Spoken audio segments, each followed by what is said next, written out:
In the name of God, Father, Son, and Holy Spirit. Amen. Amen. This morning I want to offer a triptych for Anzac Day.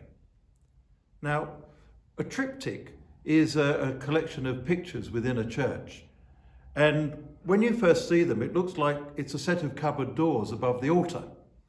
And they're painted, some kind of religious imagery, but that's what the churchgoers see most of the year.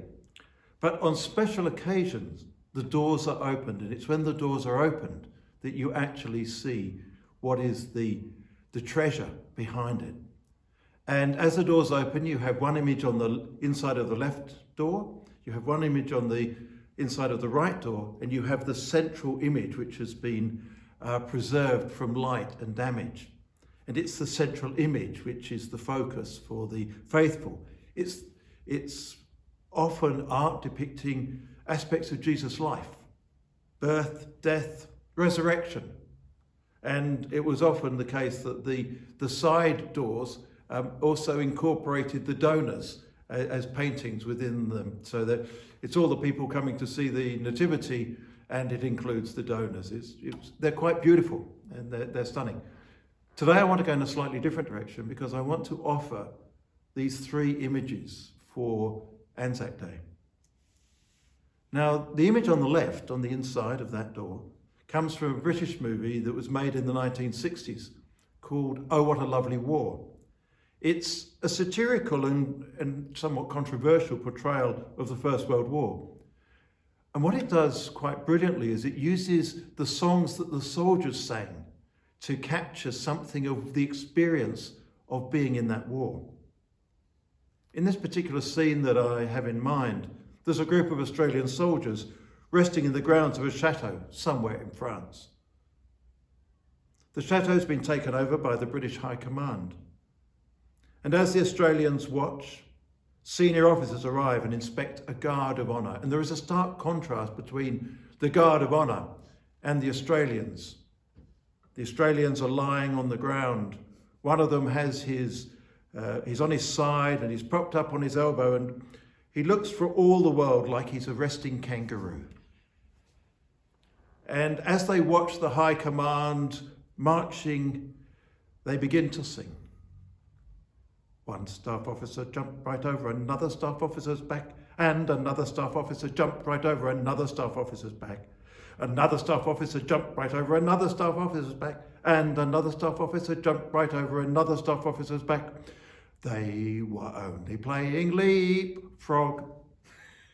And so it goes on.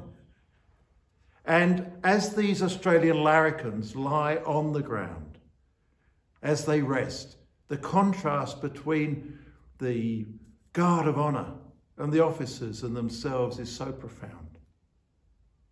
The men are grounded. The Australians, they're grounded. They're of the earth. They watch the formality, which is seemingly ridiculous. The staff officers are so removed from the front line. And the Australians are so grounded in reality. This I remember. This image is about the contrast between those who decide that wars will be fought and those who actually fight them. Those who fight them are earthed. They know the reality of life and death. And it sometimes feels, at least to them, as though those who plan them are playing a game. The image on the inside of the right side is of a sculpture that stands in the battlefield of Fromelles in northern France. It's of an Australian soldier carrying a wounded soldier over his shoulders. In the 24 hours that encompass the 19th and 20th of July 1916, more than 5,000 Australians were casualties in an attack that was fruitless and perhaps pointless. Of the more than 5,000 casualties, more than 2,000 died that day. In that one night, there were more Australian casualties than in the Boer, Korean and Vietnam wars put together. The sculpture is based on an incident that occurred sometime after the 20th of July. with men risking their lives to find those who were still alive lying amongst the dead. One of those who was bringing back wounded soldiers heard a voice, "Don't forget me, Cobber." The sergeant, Simon Fraser, from Western Victoria, went to the unknown man, lifted him on his shoulders, and carried him away from the battlefield. The statue is called Cobber's, and it doesn't just stand in that field in Fromell. There's also a cast of it in Melbourne near the Shrine of Remembrance. This simple account and the stunning image speak of the care of one human being to another in the midst of death. And this I remember.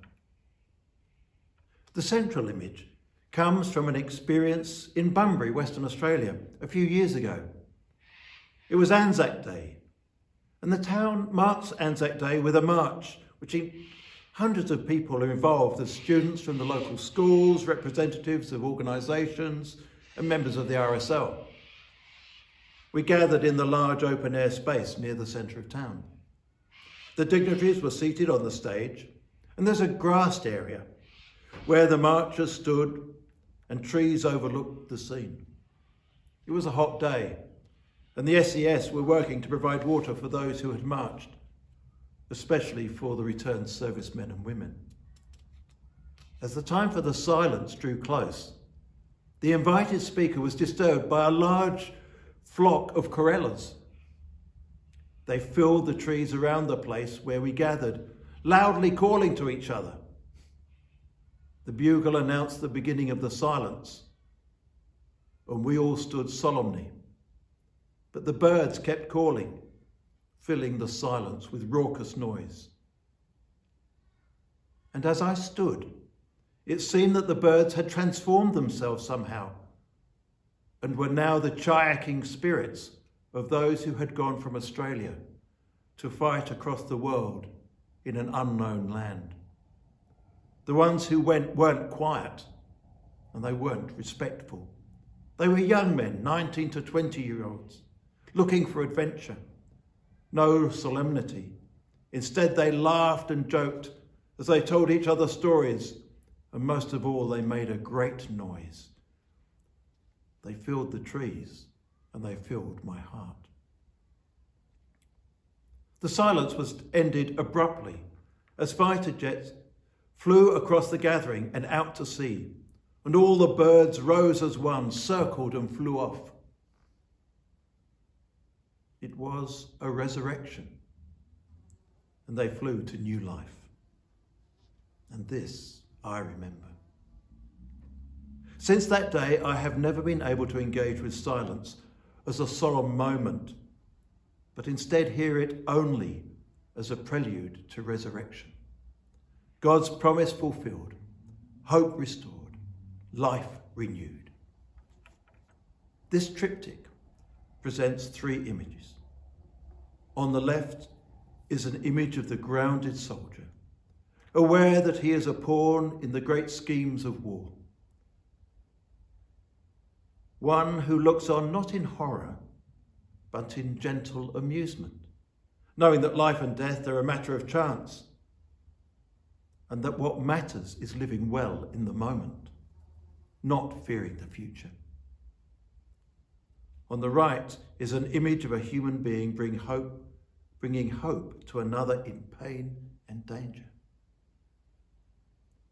The statue is of one man carrying another, but it is also a declaration that what was carried more than anything else was a sense of belonging, caring for those with whom they lived and fought. It's a strong affirmation that if need comes, I will carry you. In the centre is resurrection, not death. Christian belief insists that at the end of all things, death and sacrifice is followed by resurrection and new life, and that the life resurrected somehow encapsulates all the joy and laughter of being. all this I remember. In the name of God, amen.